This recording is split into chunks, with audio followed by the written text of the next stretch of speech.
Good morning guys, have a great day. तो देखिए मेरी सुबह कैसे हुई है।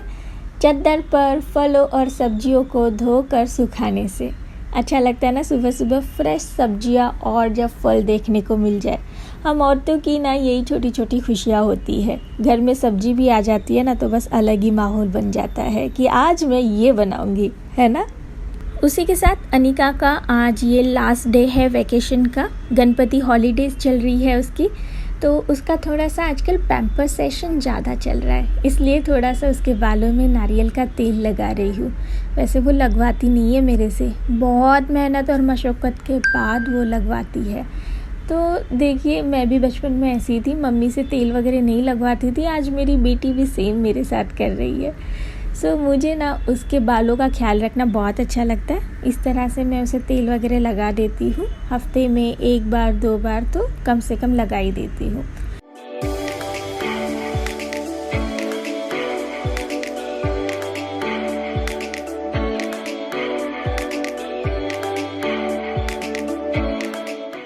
उसी के लिए कपड़े भी निकाल रही हूँ, क्योंकि अभी हॉलीडे चल रहा है तो मैं चाहती हूँ कि एवरीडे वो बहुत अच्छे से ड्रेसअप हो। आखिरकार गणेश उत्सव भी है।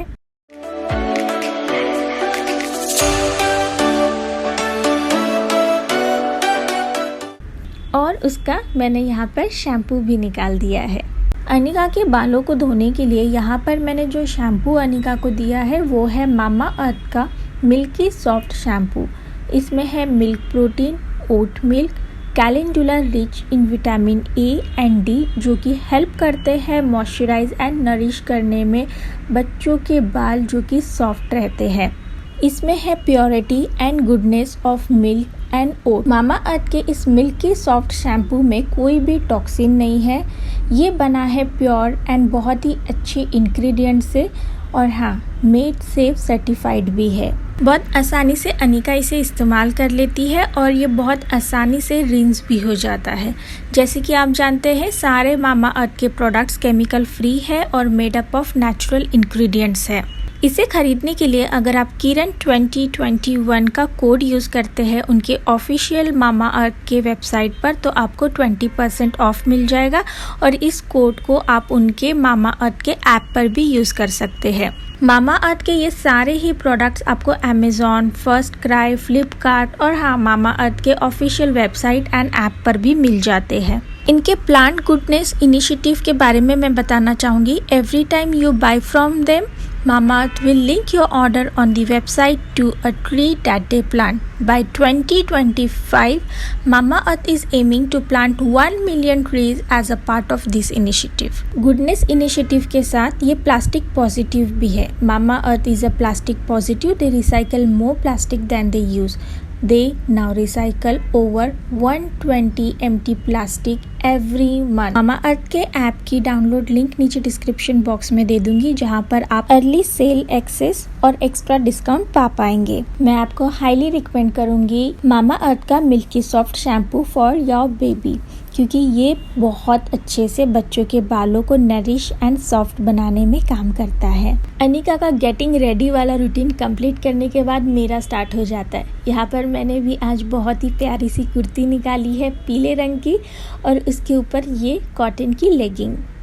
सो नहाने के बाद चेहरे को मैं अच्छे से मॉइस्चराइज कर लेती हूँ और हाँ लिप बाम भी लगा लेती हूँ। ये दोनों मेरे लिए बहुत इसेंशियल है।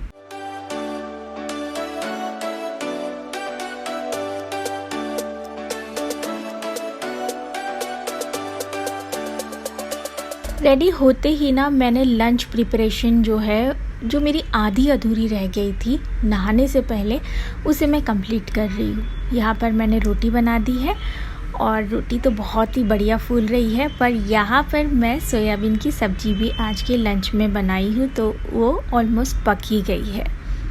Hey guys, welcome back to the channel. तो जब से ये व्लॉग स्टार्ट हुआ था आपका एक प्रॉपर वेलकम नहीं हुआ था। आप सबकी ना बहुत सारी रिक्वेस्ट आ रही थी कि मेरा करंट वेट कितना है, मैं अपडेट करूं, क्या मेरा चल रहा है डाइट में। तो 22 अगस्त अनिका का बर्थडे था, उस दिन से मैंने अपना डाइट जो है रोक दिया है। मुझे देखना था कि मेरा डाइट जब मैं रोकती हूँ तो क्या मेरा वज़न सच में बढ़ जाएगा। एंड बिलीव मी गाइज़, उस दिन मेरा वज़न था लगभग 53 kg और आज भी उतना ही है, मतलब नहीं बढ़ा।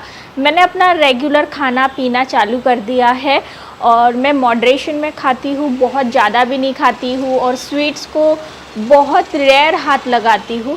तो एक चीज़ मैंने नोटिस की कि मॉडरेशन में खाने से वेट नहीं बढ़ता, जो कि मैं 22 तारीख से अब तक देख चुकी हूँ। आज है 14 सितंबर, तो ये चीज़ मैंने नोटिस कर ली है। बट मैं बहुत जल्दी मेरा ये जो वेट लॉस डाइट है वापस स्टार्ट करने वाली हूँ, क्योंकि मेरा जो टारगेट है वो मैंने अभी अचीव नहीं किया है और मेरा टारगेट है 49 kg। तो 53 तक तो पहुँच ही गई हूँ। इनफैक्ट मैं 52 भी हो गई थी, बट समहाउ वो मैं मेंटेन नहीं कर पाई, मैं 53 पर आकर स्टक हो गई हूँ।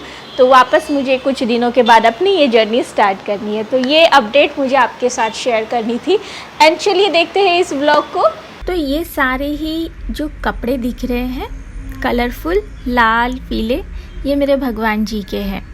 ये मैं इस्तेमाल करती हूँ उनके आसन के लिए। तो बहुत दिनों से ना इन्हें धोने का चल रहा था मेरा, तो आज फाइनली मैंने इन्हें धोया, मतलब कल ही धोया था और ये सूख चुके हैं, तो बस मैं इन्हें निकाल कर लाई हूँ। और ये सारे आसन ना मैंने अलग अलग जगहों से लिए हैं।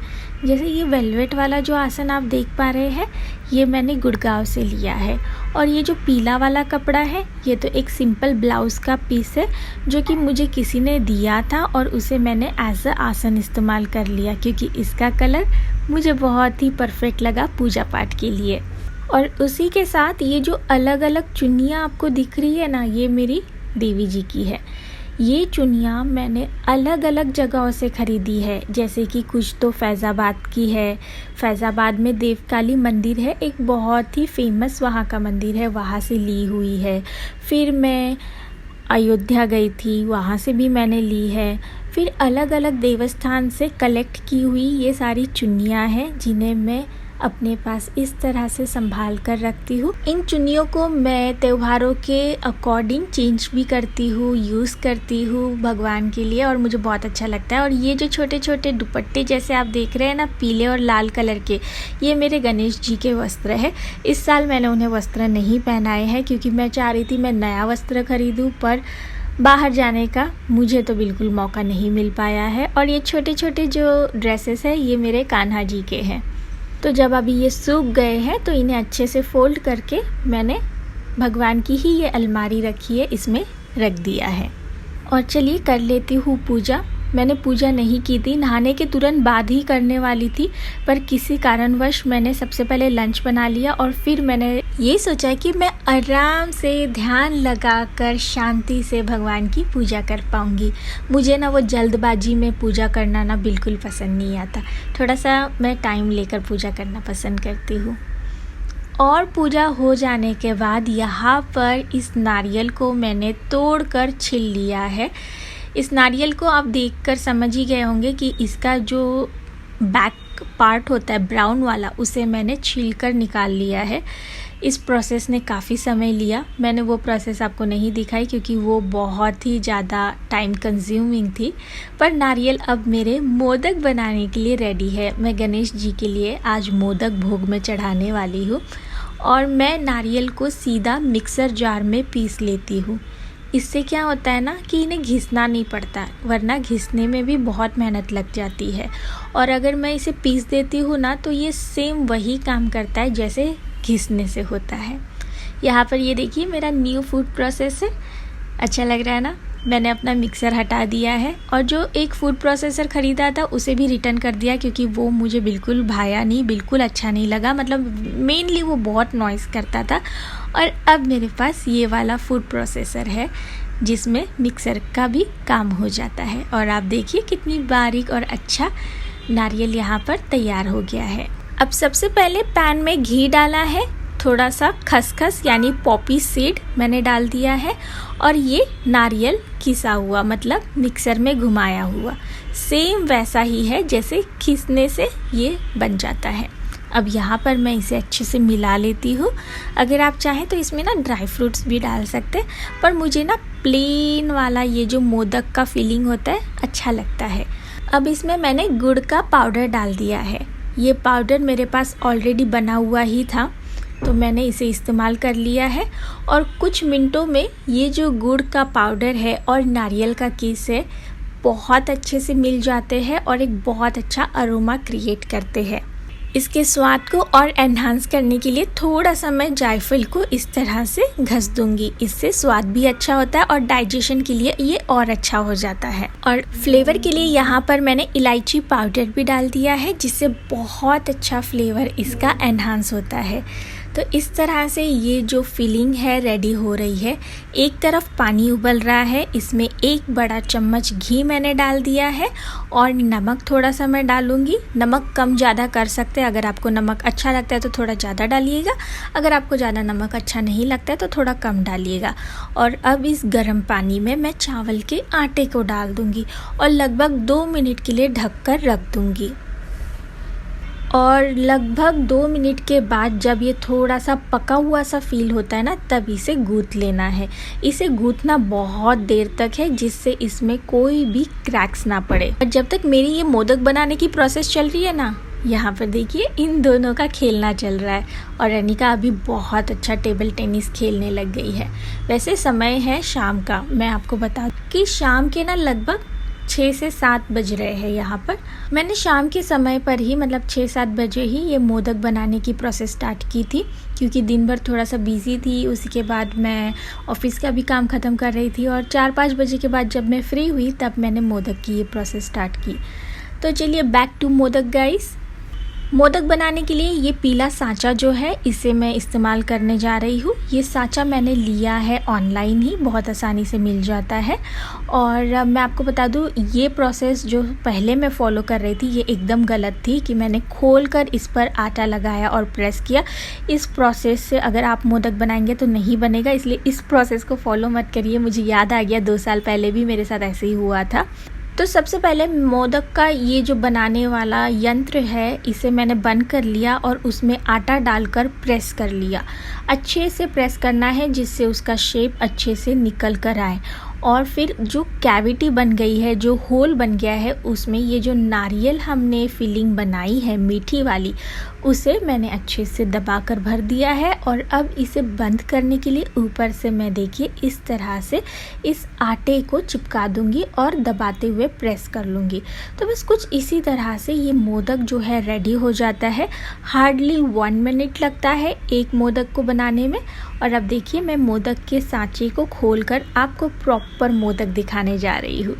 बहुत सुंदर तरीके से ये मोदक बन जाता है। ये देखिए थोड़ी सी आपको ताकत एक साइड से लगानी पड़ती है जब आप इसे खोलते हो, बट ऐसा नहीं है कि इसका शेप खराब हो जाता है, ठीक है। और ये देख सकते हैं कितना बढ़िया मोदक बनकर निकल कर आया है।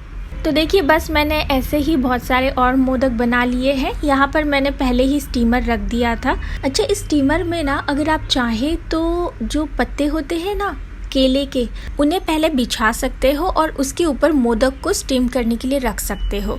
मेरे पास तो नहीं थे केले के पत्ते, तो मैंने डायरेक्ट रख लिया है। उससे थोड़ा स्वाद और अच्छा आता है और इससे भी स्वाद में कोई कमी नहीं रहती है।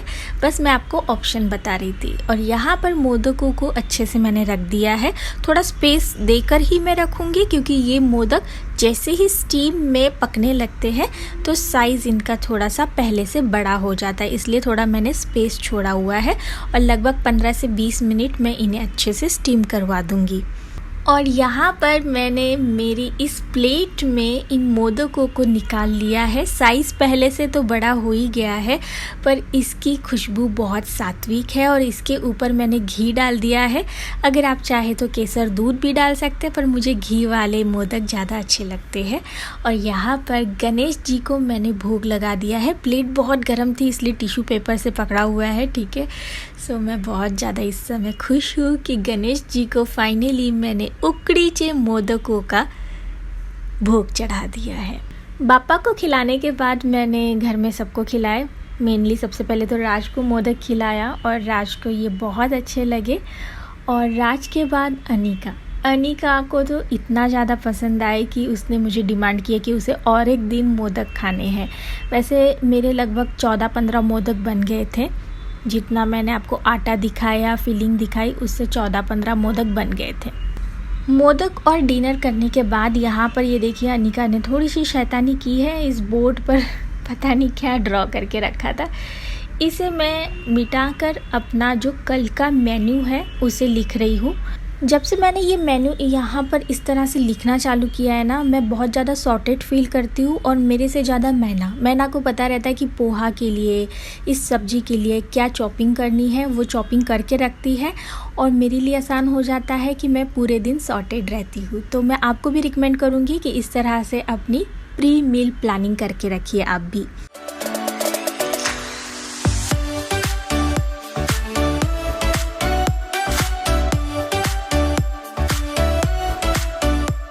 एंड बस मेरा ये night time skin care routine जिसे मैं कर रही हूँ और मिलती हूँ मॉर्निंग में।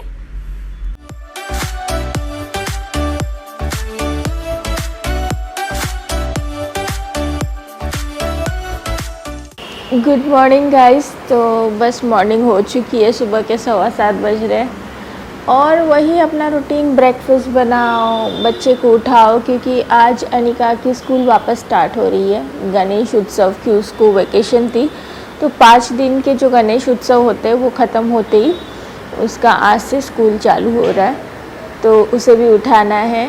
और बस यही छोटे मोटे काम। कल इतना ज़्यादा ना छोटे छोटे कामों में बिज़ी हो गई थी कि मैं ज़्यादा व्लॉग नहीं कर पाई। तो मुझे ये पता था कि चलो सुबह से स्टार्ट अगेन करेंगे।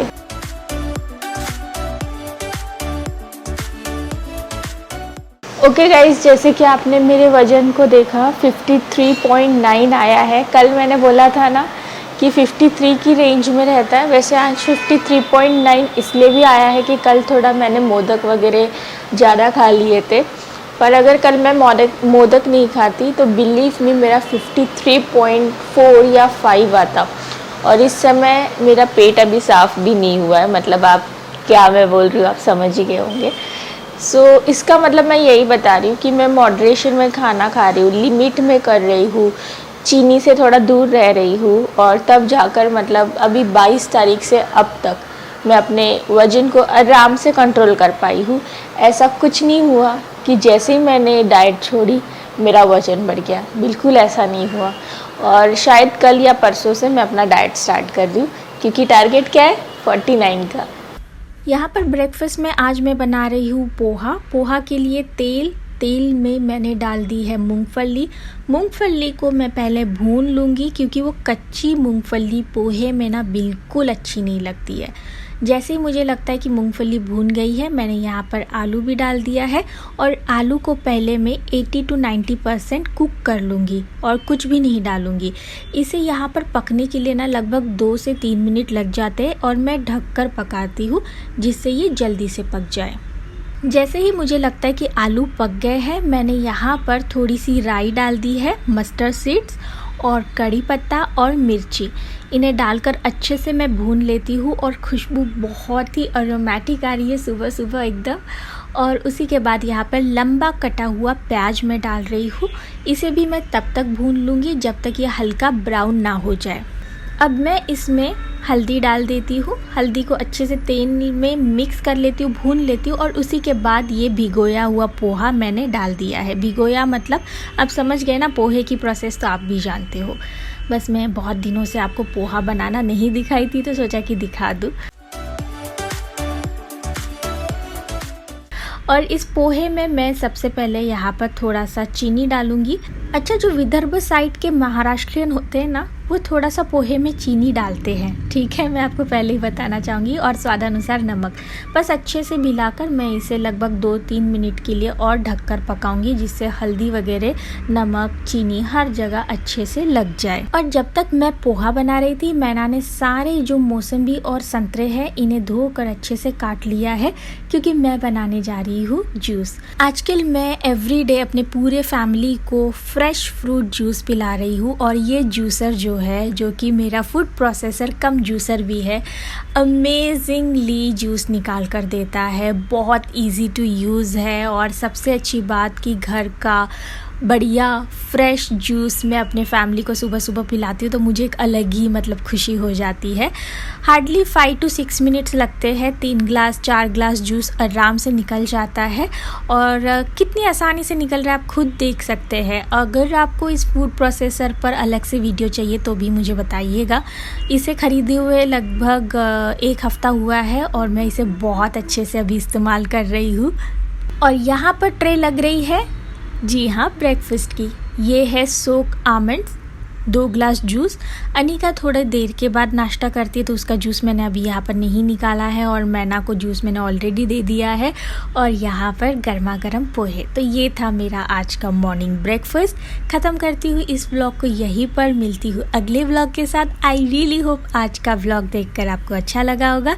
लगा है तो नीचे कमेंट बॉक्स में ज़रूर बताइएगा। Love you a lot guys, make sure कि आपने लाइक कर दिया है। मिलती हूँ अगले ऐसे ही अच्छे व्लॉग के साथ। तब तक के लिए bye bye, take care and thank you so much for loving me a lot like always.